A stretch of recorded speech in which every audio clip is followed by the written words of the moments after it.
بسم اللہ الرحمن الرحیم۔ خواتین و حضرات السلام علیکم۔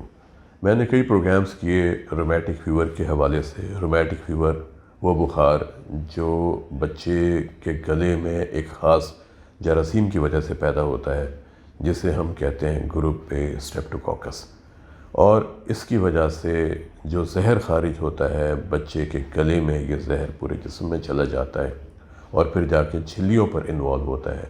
وہ جھلیاں ہو سکتی ہیں جوڑوں کی، وہ جھلیاں ہو سکتی ہیں گردوں کی، اور چونکہ دل کے ویلز یہ بھی جھلیوں کے بنے ہوتے ہیں، جس طرح یہ مائٹرل ویل، ایورٹک ویل، ٹرائیکسپڈ ویل اور پلمونری ویل، یہ چار ویلز جھلیوں کے بنے ہوتے ہیں، اور رومیٹک فیور ان ویلز پہ خاص طور پہ مائٹرل ویل پہ اور ایورٹک ویل پر حملہ کرتا ہے۔ اس کا جو زہر ہوتا ہے رومیٹک فیور کے جراثیم کا، اور یا تو یہ ویل تنگ ہو جاتے ہیں یا یہ ویل لیک کرنے لگتے ہیں۔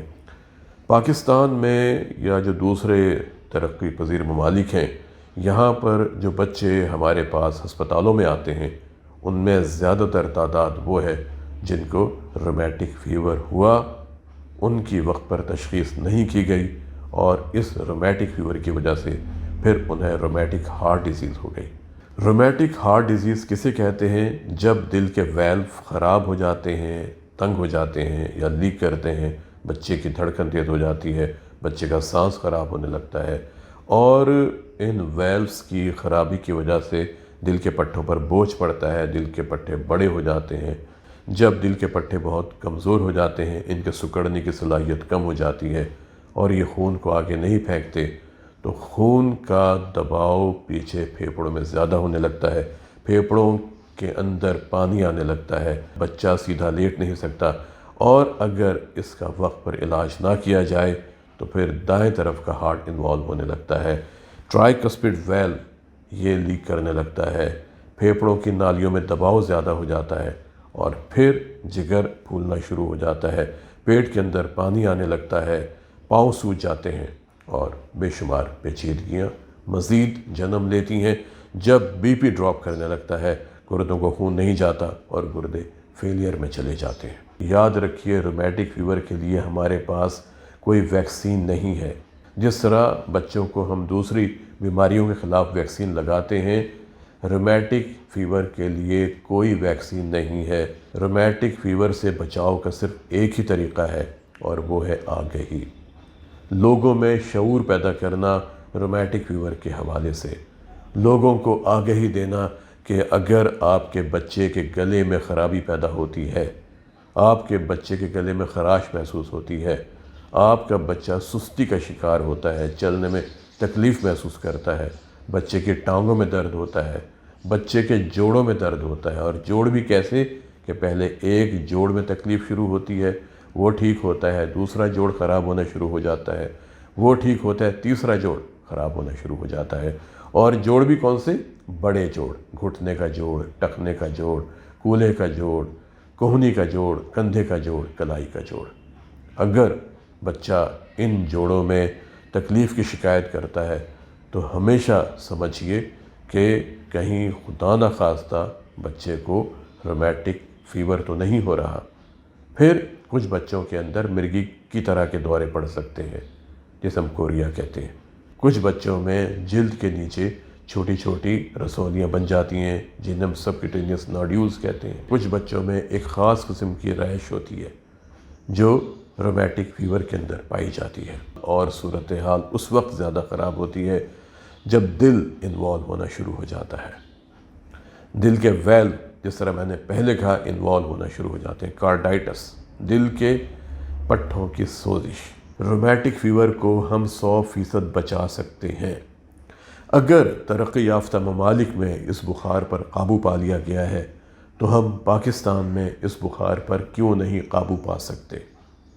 صرف ایک ہی طریقہ ہے کہ لوگوں کو حفظان صحت کے حوالے سے تعلیم دی جائے، لوگوں کی تربیت کی جائے کہ آپ نے اپنے گھروں کی صفائی کس طرح رکھنی ہے، آپ نے اپنے جسم کی صفائی کس طرح رکھنی ہے۔ آپ یہ دیکھیں کہ رومیٹک فیور ان بستیوں میں زیادہ ہوتا ہے جہاں پر ایک کمرے میں کئی افراد رہتے ہیں، جہاں پر گندگی ہوتی ہے، جہاں پر حفظان صحت کے اصولوں کا خیال نہیں رکھا جاتا، آپ کے ناخن کیسے ہیں، بچوں کے دانت کیسے ہیں، بچوں کا دفاعی نظام کیسا ہے، اگر ہم اپنے دفاعی نظام کو مضبوط کر لیں تو بیماری ہم پر حملہ نہیں کر سکتی۔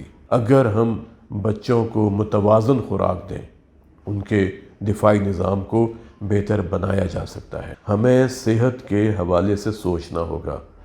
وہ پیسہ جو ہم خرچ کرتے ہیں نئی نئی ٹیکنیک دریافت کرنے میں علاج کے حوالے سے، اگر ہم اس سے کہیں کم پیسہ خرچ کریں لوگوں کو بیماریوں سے بچاؤ کے حوالے سے، تو ہمارے ہاں بیماریوں کا برڈن بھی کم ہوگا، اور بیمار ہونے کے بعد جو خرچہ ہوتا ہے اس سے بھی ہمیں نجات مل سکے گی۔ اگر آپ کے بچے کو گلے میں تکلیف محسوس ہوتی ہے تو ایک ٹیسٹ ہوتا ہے جسے ہم کہتے ہیں اسٹریپ ٹیسٹ۔ یہ معلوم کرتا ہے کہ کیا بچے کے گلے میں اسٹریپٹوکوکس موجود ہے یا نہیں ہے۔ آپ نے اپنے بچے کو لیبارٹری لے کے جانا ہے، بغیر برش کیے، بغیر کچھ کھلائے پلائے، پانی نہیں پلانا، صبح نہار منہ اور جا کے بچے کو تھروٹ سویب، وہ ایک پھرائری سی ہوتی ہے، وہ گلے میں لگاتے ہیں اور وہاں سے رطوبتیں لے لیتے ہیں، پھر اس کو لیبارٹری میں کلچر کیا جاتا ہے۔ اگر اسٹریپٹوکوکس جراثیم موجود ہوگا تو اس کی خاص قسم کی کالونیز ہوں گی، وہ واضح ہو جائیں گی۔ پھر دواؤں کی سینسیٹیوٹی چیک کی جاتی ہے کہ کون سی دوا ان جراثیموں کو زیادہ مارتی ہے۔ عالمی ادارے صحت تو اب یہ کہتا ہے کہ رومیٹک فیور اتنا زیادہ ہو رہا ہے ان آبادیوں میں جو غریب ہیں، جو غربت زدہ ہیں، کہ اگر وہاں پر بچے کے گلے میں خرابی ہوتی ہے تو آپ اس بچے کو 10 دن تک پینسلن کا کورس دیں۔ اگر بچہ پینسلن سے سینسیٹیو ہے، حساس ہے، اس کو ریئیکشن ہو جاتا ہے، تو پھر آپ میکرولائٹ گروپ ہے ایریتھرومائسن، وہ 10 دن تک دیں۔ اور اگر بچہ اس سے بھی سینسیٹیو ہے تو پھر آپ اس کو سلفاڈائزنگ دیں۔ اور اگر یہ بات کنفرم ہو جاتی ہے کہ بچے کو رومیٹک فیور ہے، بچے کے گلے میں جراثیم موجود ہے جو طاقتور ہے، خطرناک ہے، بچے کے دل کے ویلز کو خراب کر سکتا ہے، تو پھر اس بچے کو ہر مہینے ایک ٹیکہ لگانا چاہیے پینسلن کا، کم از کم 5 سال کی عمر تک، اور 10 سے 15 یا 20 سال تک بھی ہم لگا سکتے ہیں، تاکہ اس بخار کا حملہ کم سے کم ہو۔